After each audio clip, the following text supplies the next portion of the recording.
it still decreases transmission. We know it decreases infection temporarily. I think that it's certainly a good carrot and stick option. I think that's a good idea. But when I look at California, I have to say things are looking okay there in possible capacity in most places right now. But just 2 or 3 weeks ago, we weren't there. And so we can be nimble, we can with the data, but we have to be very clear that we don't want to dance across the goal line prematurely. Do I think that we need to tie this to vaccination rates? I think that could be part of the CDC's guidance. It's not just about transmission, although it is. It's also about protecting critical infrastructure, which is our hospitals.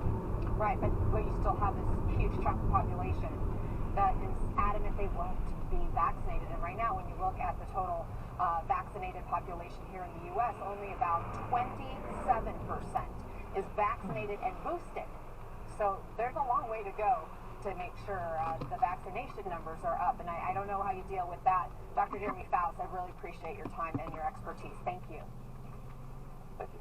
In Canada, growing protests over COVID mandates are now blocking one of the busiest border crossings in North America. We're talking about hundreds of trucks now blocking the Ambassador Bridge, which connects Detroit to Windsor, Canada. Normally, 40,000 people and some $300 million worth of goods cross this bridge every day. All of this is part of this move to fight Canada's vaccine mandate for truckers. And Prime Minister Justin Trudeau has been calling for the 2 weeks of protests, which have only grown across this country, to end. What's good today? Masking up to paying. Your next trip to the supermarket Should it is be about good to for give 2 you days? the price here. I'm sorry, don't shoot the messenger Do you want here. chili for 2 A days? new report predicts food prices will be rising 5 to 6%. And CNN business reporter Matt Egan is here. Give us some examples, Matt. What can we expect? Well, supermarket sticker shock is real, and unfortunately, it might get worse before it gets better. Now, we know that food at home has already gone up in cost 6.5% in December from the year before. That's the most since 2008. Fresh fruit up by nearly 8%, eggs more than 11%, and meat prices nearly 15%. If you look at the past 2 years, basically the span of COVID, we've seen the biggest increases since the 2008 financial crisis.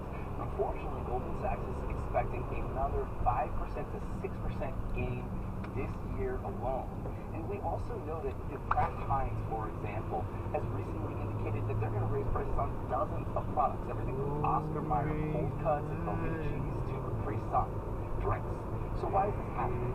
Well, there's been this perfect storm of factors, everything from the worker shortage and extreme weather to really high cost of farming, input costs for